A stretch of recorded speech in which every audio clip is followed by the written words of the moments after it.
How many Jews did the larger world of Jews descend from? That's an interesting question because, of course, all these Jews in all these other communities do not have a unitary line of descent from Jews who left the land of Israel. Otherwise, they wouldn't look different. They look different because their family trees include people coming in from other branches. So, there's some discussion over the Jews of Europe. Do they descend from 6 women because they have mitochondrial DNA that indicates a common ancestry? This is something for genetics to debate and explore. In some ways, less relevant, because if we're not being racially identified as Jews, either by others or by ourselves, then maybe we don't have to get as caught up on the pedigree question, and instead we can focus more on the cultural diversity that exists today. I noticed there's also a couple in the Q&A. People are talking about how far back can you trace the categories of Ashkenazi or Sephardi. In medieval Europe, they absolutely would have applied. They might not have actually used those terms, but the divisions between the communities definitely applied. It even applied earlier in the medieval period. For example, in the year 1000, the decision was given to have Jews in Europe only follow a monogamous practice, that men could only marry one wife. But the practice of marrying more than one wife, polygamy, continued in the Eastern diaspora under Islam for quite a number of years. That was a split between the communities where they even had different marriage practices. By the way, I will point out that ban on polygamy in Ashkenazi Jewish communities was a 1,000-year ban that expired in the year 2000. But they've maintained it afterwards. They sort of renewed it because they didn't want to change their practices. Just a reminder, last chance to answer in the polls. We've got about 5 people who haven't answered yet. If you want to, give you 1 more minute to do that. Someone else also asked in the chat, someone's mentioning a Sephardic journey as a book. There's also the Jews of Spain. There's really wonderful examples of scholarship around this that you can explore more to learn about the background of a variety of Jews. Other questions, let's take a look at the Q&A.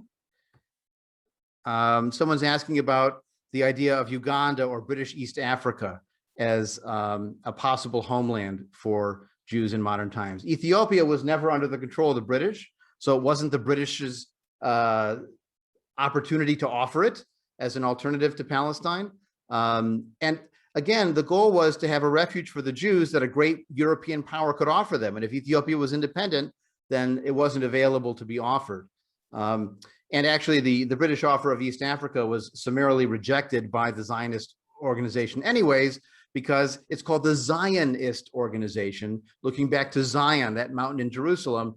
And when Herzl brought the so-called Uganda proposal, which I understand was actually parts of what is today Kenya, it was just British East Africa at the time, they were rejected roundly. And so it went nowhere. It was one proposal at one point at one meeting that was dumped immediately and didn't go anywhere. So it never was really a realistic possibility that people were exploring. And then one last comment mentioned that a Boston area symphony a choir group has done some Ladino music concerts. You can find a lot of Ladino music online and so on. It is a really rich musical heritage, but again, just because it's European and Spanish and we understand it, also look at Mizrahi music, also look at the Beta Israel music. That also should be in our repertoire of Jewish musical vocabulary. So I'm going to end the polling now, and I'll share the results with you so you can see it. And one of the interesting features of this phenomenon is that we might learn about it online, but very few of us have had lived experience with these various communities. That's part of that Ashkenormative Jewish experience. So the first question, have you ever attended a religious service in the Mizrahi, that is Eastern Arabic, or Beta Israel traditions, or Ladino traditions? We've had only about 17% who have, and 83% have not. Do you personally know any Jews with Mizrahi, Eastern Arab or Arabic-speaking background? About 50-50 for that. Do you know any Jews with Ladino background? 60% say yes, and 28% say no. Some are unsure because we may not know the Jewish background of everybody that we meet. And anybody with Beta Israel background, again, a much smaller number, Ellen Rapkin actually mentioned in the chat shortly before the session began that there's a shlicha, an emissary from the Jewish Agency in Columbus, Ohio at the moment, who in fact is of Beta Israel background. And so again, that's broadening the category of what an Israeli looks like, or what an Israeli Jew looks like. And then asking the question, which of the traditions we've learned about this weekend would you like to learn more? Glad that everybody has chosen at least one of these. A large number are interested in the Sephardi Ladino background, and some also in the Mizrahi and the Beta Israel traditions. Again, part of our challenge in this multicultural Jewish future is that we want to experience Jewish life in different vocabularies, different keys, to sing in new music. But sometimes we have to stretch ourselves. In some ways, the Ladino tradition is a little more familiar because the music sounds European, the language is Spanish, so we might understand it better, while the Mizrahi or the Beta Israel traditions don't have the tonal vocabulary that we're used to listening in European style music. So it takes a little bit further of a reach. The food may be a little bit different than we're used to.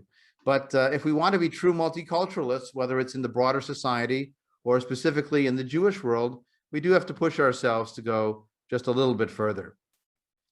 And so I saw one more chat in the chat box I wanted to make sure to talk on before we get to, someone mentions that she went to a Seder in the Tunisian community in Paris, which is actually, it's Mizrahi in the broad understanding because they were living under Arabic language. But as we talked about in yesterday's session, North African Jews have their own subset that's called Mughrabi, which stands for Maghreb, or the North African community of Algerians, Tunisians, Moroccans, Libyan Jews as well. There were Jews in Libya for a long period of time. And they have their own particular flavor of Jewish life. But broadly speaking, in Arabic language with living under Islam for centuries, yes, you could call it a Mizrahi style Seder. It's certainly a non-Ashkenazi style Seder, which in some ways is part of the goal. So thinking about connecting the dots and exploring what this means for our sense of Jewish community, I hope if nothing else, it's broadened your perspective on what counts as Jewish culture, Jewish history and experience, and dramatizes for you the importance of our sense of who counts as Jewish, that the value of self-identification is a core part of our understanding of Jewish peoplehood, and that gets away from the dilemma of debating how Jewish and who Jewish and how they do Jewish. It doesn't matter. It's part of this broad spectrum of the Jewish family. And in particular, the issues raised by the Beta Israel, I think, are extremely salient to our conversations about diversifying the American Jewish community. You may or may not know there was a debate over the last 12 months over how many Jews of color there actually are out there, because some demographers claimed it may be 5%, 6% of the American Jewish community. Others claim it may be as high as 10%, 15% of the American Jewish community would identify as a Jew of color in some variety. I mean, this is complicated by the fact that even within the Hispanic community, there are debates over whether Hispanics count as people of color or not, because some Hispanics identify as a person of color and some Hispanics do not identify as a person of color. Some Hispanics like the term Latinx and some Hispanics do not like Latinx and they prefer Latino or Latina in the older usage. So these are ongoing conversations in a lot of communities about how you identify yourself on that racial spectrum. But regardless of the internal conversations of this, we know that there are substantial numbers of Jews of color from a variety of sources, from birth and identifying being raised as Jewish, from the product of an intercultural, interracial, intermarried family, or a product of conversion, either conversion of parents or conversion themselves, a product of adoption, because Jews have also adopted people from all over the world and raised them as connected to Jewish families, whether or not they went through a formal traditional conversion, and any number of other varieties of personal stories of how people became part of the Jewish family. However, most of our Jewish congregations, particularly in secular humanistic Judaism, for whatever reason, tend to be very visually white. Whether or not you agree Jews are white, visually they appear to be white spaces. And that can lead to real complications when a Jew of color does visit one of our congregations or communities. So let me give you an example of some things not to say to a person of color who walks into your service. Don't say, "Who are you here to meet?" because that assumes they're not coming for themselves. Don't say, "Oh, when did you convert?" because that assumes they weren't raised Jewish. Don't ask, which of your parents is Jewish? Because again, that's making assumptions about their background and how they got there. Don't look on them with suspicion and ask them, what are you doing here? You know, after the very horrific synagogue shooting attacks, first in Pittsburgh at the Tree of Life Synagogue and then at the Poway Synagogue in California, one of the gut responses among a number of Jewish congregations was to increase their police presence. Of course, this was in an era when we could meet in person. Their response was, we need more police to feel safer. And we have to understand that for Jews of color, more police doesn't necessarily make them feel safer. In fact, they might be targeted by these police officers as suspicious persons because they don't look like everybody else. They look out of place. I mean, you can hear testimonies of Jews of color who were raised Jewish, who are deeply involved in Jewish communities, even who have become rabbis and leaders of Jewish communities of their own. How many challenges they have in getting a pulpit position, in participating in Jewish conferences where they're suspected or thought to be working for the hotel and not be attending the conference, despite their credentials, despite their kippahs, despite their outward signs of Jewish connection.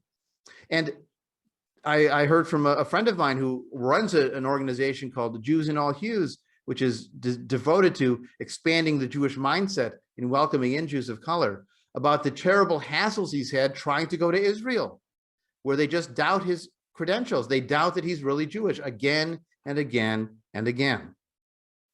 So there are many things that we're doing wrong in terms of including Jews of color in our communities and in our perspective of what it means to be Jewish. And I will be candid, this person actually called me out some years ago where we did a meme through the Institute to celebrate the arrival of Purim, and the visual of the person representing Esther was a white person. And he said to me, if she was a Jew in Persia and she was a Jew living back, even descended from exiles from the land of Israel, don't assume she would have been white. And I said, you know what? You're right. The images we use to depict Jews and what it means to do Jews can be very controversial. I see in the chat someone commented, don't assume that communities of color don't want police enforcement. And that's absolutely true. There's actually a fascinating book I read as a counterpoint to Michelle Alexander's The New Jim Crow about the police experience in Washington, D.C., which has been a majority Black city for quite a long time, including in its governance. And there, the desire for increased police presence was very much important to them. In fact, in some communities, it's the absence of police presence and the allowing of crime to run rampant that is also a sign of a white supremacist hegemony, not enforcing equal justice for all. So it's absolutely true that we can't assume that people of color do not want police presence, but we can't assume they do either. And based on what I've learned in listening to Jews of color, sometimes that police presence or security guard presence can be an alienating factor to them rather than one that helps to ensure their security. So these are just a few examples of the kind of dilemmas that we're dealing with in the Jewish community today to be fully welcome and inclusive that I think have been dramatized by the experience of Mizrahi Jews in Israel, the dynamics of the Ladino Jews when they were in charge and how they treated other peoples, and of course the experience of the Beta Israel, both in Ethiopia facing armed conflict with other groups, but also after their move to Israel, even as they came in, recognized by chief rabbis as part of the Jewish community and still grappling with challenges based on the color of their skin and the variety of Jewish practices that they followed. So these are some of the dots I wanted to connect for you, but obviously you may have other insights as well. So for those who are part of these conversations over the course of this weekend or simply came into our session today, I'm curious for your thoughts on how we can use the lessons of this Jewish diversity that we've rediscovered over the course of this weekend to make our communities more inclusive. Maybe we want to add in different songs and music to our repertoire so kids are familiar hearing different Jewish languages than just Yiddish or Yiddish plus a flavoring of an occasional Ladino. Maybe we want to change the foods that we offer for Jewish food literacy. Maybe we want to expand the rituals we use to celebrate our varieties of holidays. I mentioned on Friday night some of the Persian traditions that are unique to celebrating Purim because it's a very important holiday for them taking place in Persia. So for example, teaching our kids to write Haman on the bottom of their shoes and scuff it out over the course of the day as a Persian tradition that we can adopt as part of the extended Jewish family. I'm connecting from London, England. Wonderful. And I've attended your lectures in Toronto for the Iranian congregation. And what occurred to me as a way of expanding a congregation's understanding of different types of Jews and different brands of Judaism is to have perhaps arrange a series of dinners where you would have the food and the rituals for a Sabbath dinner from different communities and different traditions. And that would be, because if you're sharing food, it's just the best way of making the connection and feeling comfortable with each other. And I thought that might be something to do. Well, as long as it works with the allergies and the diets and the complications, sure, absolutely. Breaking bread together or breaking injera, which is an Ethiopian style of bread together, can certainly be a meaningful way of connecting. I mean, you want to be aware of tokenism, where we're sort of the culinary tourists who are going to go visit these exotic cultures. I think that's being a bit unfair, Rabbi. I think you can do it with a whole heart, and it's a start. Right. And the other piece is you can also create neutral grounds where people bring things together. And I can imagine a cooking workshop where you have different teachers from different backgrounds who are offering a traditional dish of their particular style of Jewish culture. And then they, sort of try to collaborate on creating a new fusion cuisine that might incorporate elements or ingredients from different backgrounds. This is a challenging subject of diving into diverse and minority cultures. I didn't mean to be glib. I'm sorry if it came across that way. But we definitely have to stretch ourselves to experience new things and also risk sometimes the challenges of perhaps offending or being indelicate, and be willing to apologize when we overstep and are told that we do so, not be defensive. But that's how we learn, and that's how we expand our perspectives. Look, on some level, I have to call out the outrageousness of the structure of this weekend. Because I'm a white Jew, I'm happy to own my whiteness because it's obvious whether I'm dealing with a police officer or going to the beach, and don't bring my suntan lotion. I mean, I'm a white person, unless I become a red person from the sun. But here I am suggesting that I can be an expert and talk about all these different communities with which I have some limited connections. I have a Sephardic or Mizrahi Jewish background. My father's family was all born in Syria, but not specifically the Baghdad connection. I have no Ladino speaking background, even though I studied Spanish in school. And I have no Beta Israel background. So I don't have the genetic or the cultural pedigree to represent these communities. Obviously, we are allowed to talk about things we've learned and represent them to others. But again, if you're looking to learn more, I strongly encourage you to seek out people from those communities who have made documentaries, who have written books, who have created memoirs, who are still creating music even today, who can dive into those challenges and experiences even more personally, and in some way redress the balance of this seminar, which is, representing, talking about them as opposed to including them. And this is something that in future programs, if your communities do choose to do them, it would be a really strong option to bring in a speaker from those communities to spread the message of who they are, even beyond the people attending this, but also to represent their cultural diversity in a very visible and personal way, and allow them to get the support of an honorarium or a public exposure experience. So a couple more comments in the chat box. One person asks, how do you suggest a child of color respond when other Jews don't recognize the person as Jewish? That's a very important question. Again, I would defer to Jews of color who have had that experience themselves and are drawing on their personal legacy and what works and what doesn't work as well. You can find the Jewish Multiracial Network, Jews in All Hues. B'chol Lashon is another multiracial, multi-ethnic Jewish organization. A number of national Jewish organizations have started to hire diversity and inclusion specialists to try and get them beyond these barriers. In fact, one of them at the Reconstructionist movement was actually turned down from a number of pulpits, in part because she's a Jew of color and people felt they wouldn't accept her in their community as a rabbi, let alone as a Jew. And so she's going to work with the denomination to try to fix that from the top down. So again, I would defer to their suggestions. my understanding is, just to give a couple of examples and not totally deflect the question, is that there are certain tacks you can take, and comparable to what we do in secular humanistic Judaism, where people say we're not Jewish either. You talk about the Jewish things you do, or the Jewish things you've always done in your household and your family. You swear at them in Hebrew. Well, you don't have to swear, but you show them that you have some Jewish literacy in the universal Jewish language, that you're familiar with Jewish holidays, that you experienced Jewish life cycle events. You had a bat mitzvah and you did so-and-so. There are all kinds of ways that you can demonstrate your having done Jewish or being part of Jewish community, that if they don't address the racism implicit in the question, can at least address for those listening to the antagonist one's own credibility, or at least give you a sense that you have some roots in Jewishness, even if others don't recognize you. I mean, in the end, we try to train our students in our schools and communities that their Jewishness does not depend on someone else accepting them as Jewish. Their Jewishness is something internal that they choose and identify with.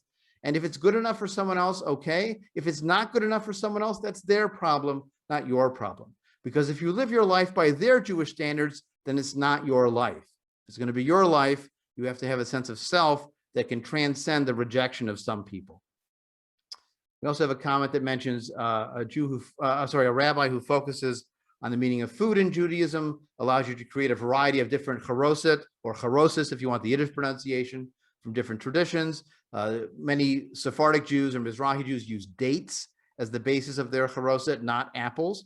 Again, different tastes for different traditions, but also we should broaden our palate, both culturally and gastronomically, in our exploration of the varieties of Jewish culture and the options available to us as Jews. You know, cookbooks are out there too. There's a wonderful book called Aromas of Aleppo, which collects some of the most traditional Syrian Jewish foods that you can find. And it's a beautifully photographed book too, with wonderful color pictures.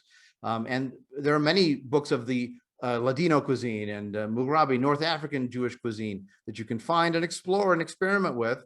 If you happen to live in a city that has a restaurant run by families like this, you can dive in there as well. And you can see what you can bring in of this variety of Jewish culture. And as Ben Lieberman points out in the chat as well, the example of the Beta Israel points to that fundamental question of accepting people as fully Jewish if they're not Ashkenormative, let alone otherwise. In fact, my father tells an account in one of his memoirs that he wrote of when he started dating a woman. He was living now in the Detroit area. He dated an Ashkenazi Jewish woman because he was interested in dating someone Jewish, and her family rejected him because he was the wrong kind of Jew, because he didn't know Yiddish and he didn't have an attachment to those Jewish foods. There were rivalries even between branches of Ashkenazi Jewish communities, between the Galicianers and the Litvaks, between the Hungarian Jews and the Romanian Jews. And each one looks down on the other. In the Sephardi world, there were splits between the Sephardi Jews who had roots in Spain and the Mizrahi Jews who were Arabic-speaking Jews and didn't have those roots in Spain. So we are specialists in claiming that we're one people and then subdividing ourselves into all these different groups that look down on the other ones and in some ways reject them. This is part of what we have to work to get beyond the parochialism of the sub-parochialism of breaking down the Jewish family into these different groups, while allowing them to maintain a kind of distinct diversity.